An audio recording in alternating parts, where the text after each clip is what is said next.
Tonight, just a remarkable comment from Vice President J.D. Vance is putting the UFO debate back in the spotlight.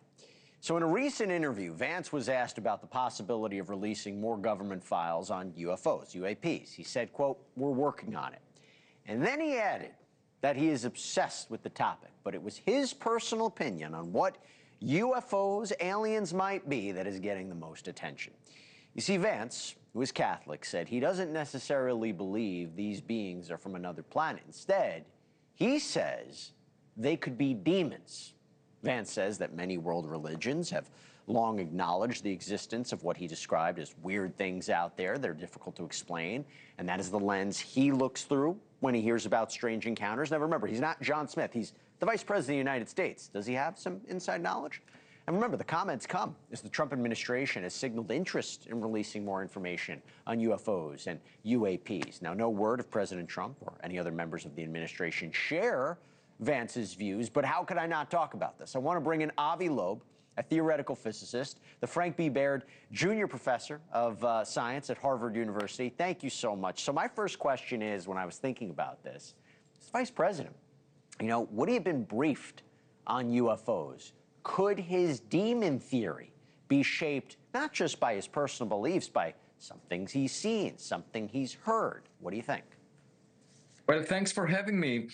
This is not new in the context of science and religion.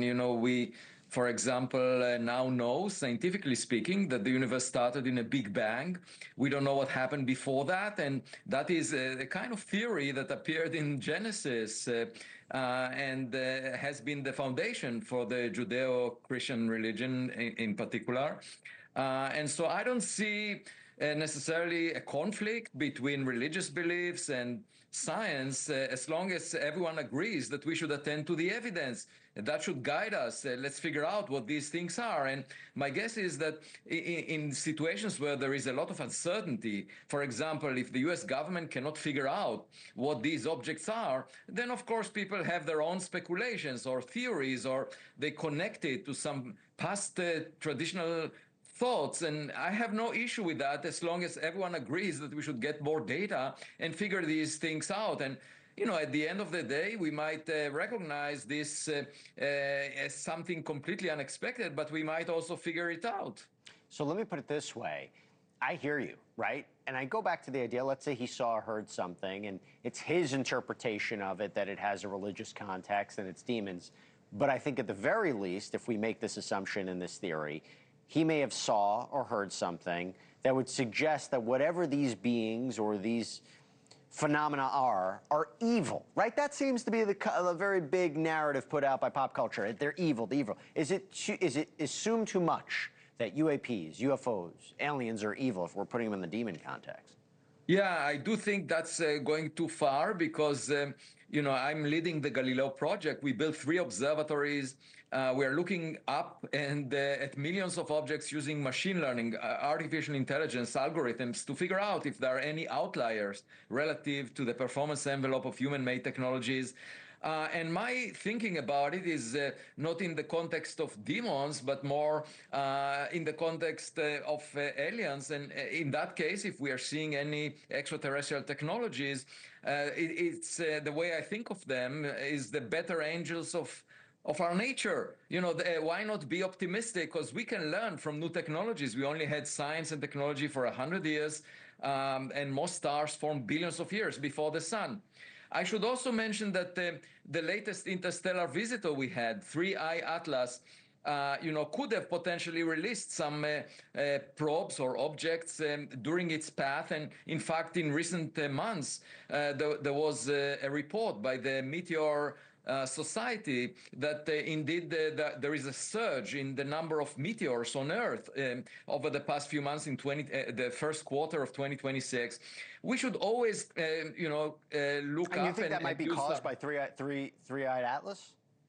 It's a possibility that I discussed in an essay on medium.com. I calculated that an ejection speed of only less than a few kilometers per second, which is completely reasonable of objects, even if it was a natural iceberg that fragmented, let's say a year ago or a decade ago, there was a cloud of debris around it, then some of those fragments could have hit the Earth in recent months. That's completely reasonable in terms of the numbers.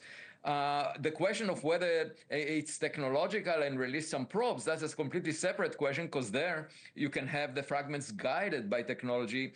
All I'm saying is we should be open-minded to the possibility that we're not at the top of the food chain within the Milky Way galaxy, that we can learn something from siblings of our family of intelligent civilizations. And of course, you may ask, how is religion supposed to be affected by any finding? Yeah. So I had a visit to Harvard University, where I'm a professor, by a group of theologians led by the president of the Templeton Foundation. And they asked me, how would our religious beliefs be affected by finding extraterrestrials? And I said, look, I have two daughters, and when the second one was born, it didn't take away any of the love that I have to the first one. And so assuming that God is a parent that can attend to only one child is very limiting. Yeah, that's a good way. That's a really good way to try to think about that. It makes sense, because if we really do get more information, that may be ways people kind of process it and accept it. Avi Loeb, thank you for taking the time. Really appreciate it. Thanks for having me.